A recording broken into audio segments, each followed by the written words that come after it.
बिस्मिल्लाहिर्रहमानिर्रहीम। अस्सलाम वालेकुम। आज 2 जुलाई बरोज़ हफ्ता हम बात करेंगे सुप्रीम कोर्ट ऑफ पाकिस्तान की 10 सफ़ात पर मुश्तमिल जजमेंट सामने आ गई है हमज़ा शहबाज के इलेक्शन के हवाले से।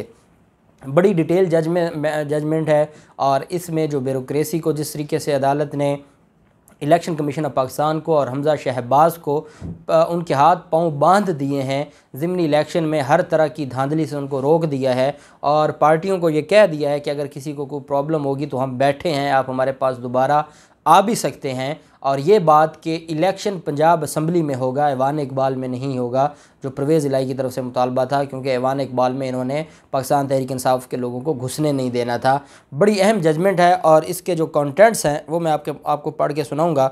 इसका जो पैरा नंबर ये रिट पिटिशन है 2242 ऑफ 2022, ये रिट पिटिशन है और इसमें मोहम्मद सिब्तान ख़ान वग़ैरह बनाम province of Punjab through chief secretary Lahore वग़ैरह, इसमें जो डॉक्टर बाबर अवान थे और अज़हर सिद्दीक, फैसल फ़रीद, इम्तियाज़ राशिद सिद्दीकी, सारे वकला का नाम था। इसके अलावा जो शहजाद शौकत थे एडवोकेट जनरल पंजाब और बैरिस्टर कासिम अली चौहान, परवेज़ इलाही के जो चौधरी परवेज़ इलाही ख़ुद मौजूद थे, हमज़ा शहबाज ख़ुद मौजूद थे, जबकि मंसूर अवान और खालिद इसहाक़ जो कि वकील थे हमज़ा शहबाज नून लीग के।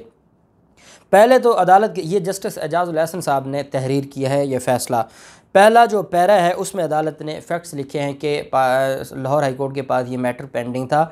लाहौर हाई कोर्ट ने कहा कि हमज़ा शहबाज का जो इलेक्शन हुआ था 16 अप्रैल को, उसमें अगर 20 वोट, क्योंकि जब इलेक्शन हुआ था तब तक तो इंटरप्रिटेशन नहीं आई थी, तशरीह नहीं हुई थी आर्टिकल 63A की, इस वजह से वो 25 लोगों की गिनती हो गई थी।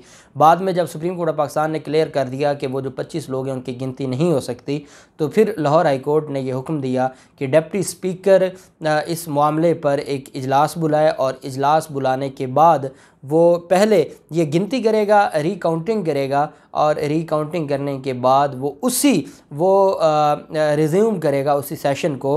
वो सेशन ख़त्म नहीं करेगा बल्कि उसी में वो जो रीपोलिंग है वो करवा देगा।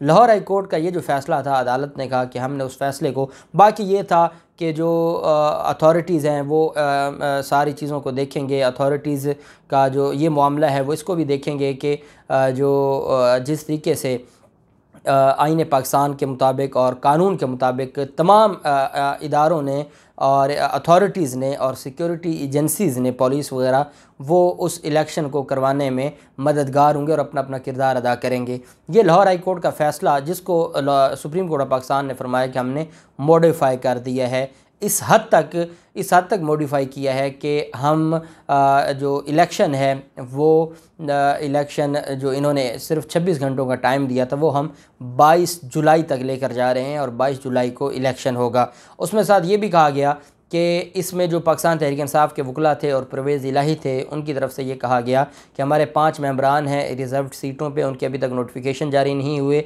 और सुप्रीम कोर्ट ने कहा क्योंकि लाहौर हाई कोर्ट का फ़ैसला आ चुका है और इलेक्शन कमीशन पाबंद है उस फैसले के मुताबिक नोटिफिकेशन जारी करने का, तो एक तो वो नोटिफिकेशन जारी हो जाएंगे, दूसरा पाकिस्तान तहरीक इंसाफ के लोग हज पर हैं और कुछ बैरून मुल्क हैं वो वापस आ जाएंगे और 17 जुलाई को इलेक्शन हो जाएगा। तो उसके बाद जिसकी भी मेजॉरिटी होगी एक दफ़ा मामला ख़त्म हो जाएगा और एक ही बार 22 जुलाई को इलेक्शन हो जाएगा।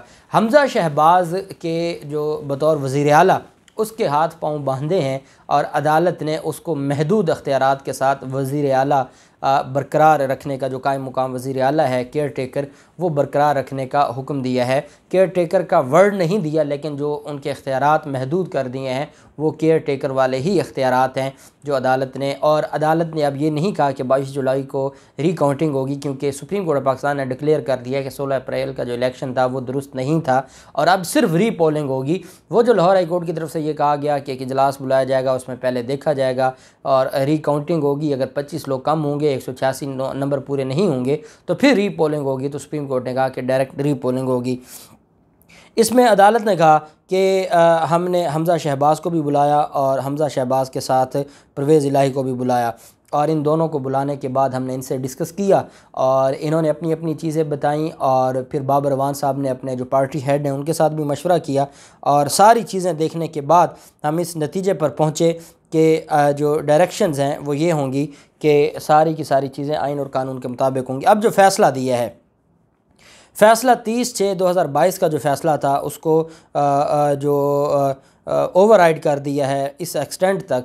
The second poll for election of the chief minister Punjab in terms of the provision to article 130 sub article 4 of the constitution of Pakistan shall be held on Friday को होंगे, 22 जुलाई को होंगे at 4 PM in the Punjab assembly building as suggested by Mr. Elahi, the Speaker Punjab Assembly, and consented to by Mr. Sharif as well as Mr. Babar Awan, learned advocate Supreme Court representing the learned leader of the opposition in the Punjab Assembly. The session in which such poll takes place will be chaired by the Deputy Speaker of the Assembly. The Speaker, Deputy Speaker shall issue a formal notification convening the session in record after fulfilling all legal formalities and procedure within 1 week from today। एक हफ्ते के अंदर अंदर वो session बुलाने का notification जारी कर देगा स्पीकर और deputy speaker. Till such time that the poll as directed above is held in accordance with the constitution, Mr. Sharif has undertaking before the court। वो अदालत के सामने अंडरटेकिंग दे के गया है, वो अदालत के सामने ये लिख के दे कर गया है। Mister Sharif has undertaking before the court that he had his cabinet shall exercise the powers and functions their offices strictly in fiduciary capacity as by the constitution and law to support the process of by election। वो अदालत के सामने लिख कर देकर गया है, undertaking देकर गया है कि वो आइन और कानून के मुताबिक जो उसकी ज़िम्मेदारियाँ होंगी वो पूरी करेगा और बाय इलेक्शन में किसी भी तरह से वो इन्वॉल्वमेंट नहीं करेगा। आगे अदालत ने कहा ये जो अंडरटेकिंग है ये बड़ी अहम होती है। जब कोई अंडरटेकिंग दे देता है और उसके बाद उसके बरक्स कोई काम करता है तो वो फिर डायरेक्ट तौहीन अदालत का मुर्तकिब होता है। in the province to the conduct in a free, fair and transparent manner by the Election Commission of Pakistan, that such commitment to act as trustees is meant to fulfill the duty of care towards citizen of Punjab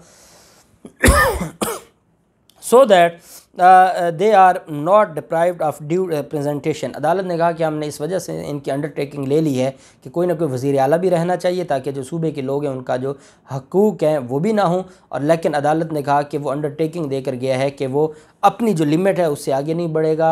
election में वो किसी तरह से भी election जो free and fair election है उसमें involvement नहीं करेगा और अपनी और आगे है ट्रांसफ़र नहीं करेगा, जो पोस्टिंग नहीं करेगा, वो सारी चीज़ें आगे हैं।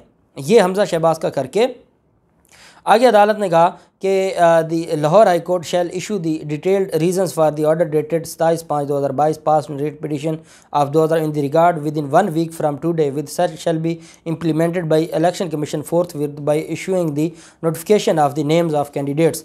कहते हैं जी कि लाहौर हाई कोर्ट का फ़ैसला आ गया है कि आप जो इलेक्शन कमीशन है वो नोटिफिकेशन जारी करे। अदालत ने कहा कि आज से 1 हफ़्ते के अंदर अंदर इलेक्शन कमीशन को ये कहा जाता है कि वो उन 5 लोगों के नोटिफिकेशन जारी कर दे जो पाकिस्तान तहरीक इंसाफ के हैं ताकि वो मेंबरान भी पाकिस्तान तहरीक इंसाफ के ऐड हो जाएं।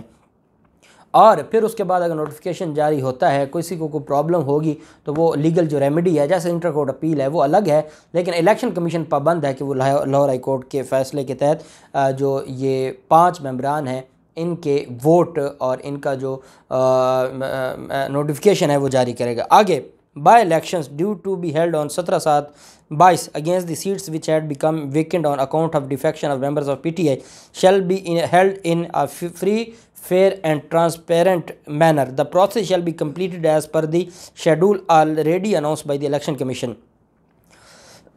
The final result and the process shall be completed as per the schedule already announced by the Election Commission। The final results and notifications shall also be issued accordingly, and any and all disputes arising out of relating। आगे जो honourable supreme court है उन्होंने जो bureaucracy और election commission है उनके हवाले से फरमाया the election commission as well as relevant state functionaries including members of the parliament and the provincial assembly ministers advisers etc shall ensure that all parties follow the election laws as well as the code of conduct issued by election commission in their letter and spirit and refrain from any interference, inducement, ये जो हुकूमत की बात हो रही है, interference, inducement और influence in the affairs of the executive, the local administration, the election commission or indulge in corrupt and illegal practices the use of state machinery in the process of by election, जो सरकारी machinery है process of election commission election by election, harassment, intimidation or use of law enforcement agencies, जो law जैसे police का इस्तेमाल है, against opponents candidates or their supporters etcetera except to restore law and order.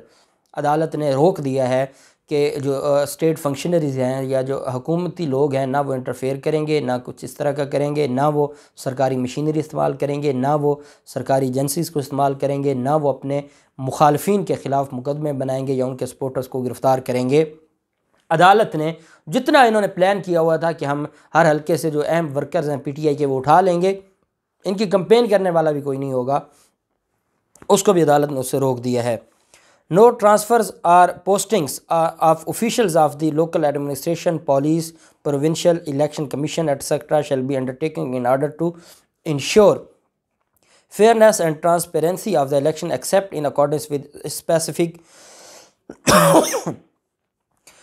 provisions of the Election Act 2018 and the Code of Conduct to meet emergency situation. Further, no fresh development schemes and our financial allocation shall be made in the constituencies with the by-election is to be held till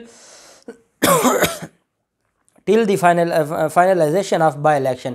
by-election तक वहाँ पर कोई scheme announce नहीं की जाएगी, वहाँ पर कुछ ऐसा ऐलान नहीं किया जाएगा, वहाँ पर फंड्स नहीं दिए जाएंगे, कोई ट्रांसफ़र पोस्टिंग नहीं होगी, कोई नई डेवलपमेंट स्कीम्स कुछ भी नहीं होगा। हर चीज़ से अदालत ने रोक दिया है। और साथ अदालत ने यह भी कहा है कि स्पीकर और जो बाकी लोग हैं जैसे चीफ़ मिनिस्टर है वो 22 जुलाई को जो इलेक्शन होगा उसमें अपनी अपनी ज़िम्मेदारियाँ पूरी करेंगे, वहाँ कोई लड़ाई झगड़ा नहीं होगा और आइन और कानून के मुताबिक 22 जुलाई को इलेक्शंस होंगे। इस हद तक अदालत ने मॉडिफाई किया है। अब आपने देखा है कि चीफ़ मिनिस्टर से लेकर हुकूमत, इलेक्शन कमीशन और जो एग्जेक्टिव है तमाम को और पुलिस तमाम को बांध के रख दिया सुप्रीम कोर्ट ऑफ पाकिस्तान ने, और ये बहुत बड़ी डेवलपमेंट है। अगर ये ना होता तो ये जो इन्होंने 17 जुलाई तक जो कुछ करना था वो पूरी कौम के सामने था।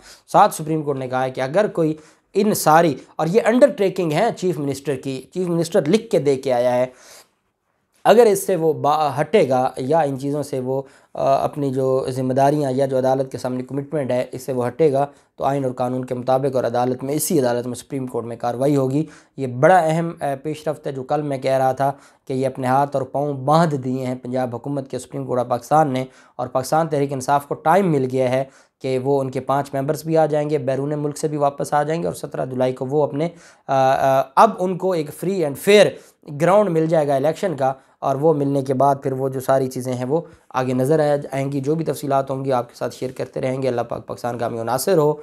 बहुत शुक्रिया। अल्लाह हाफिज़। पाकिस्तान जिंदाबाद।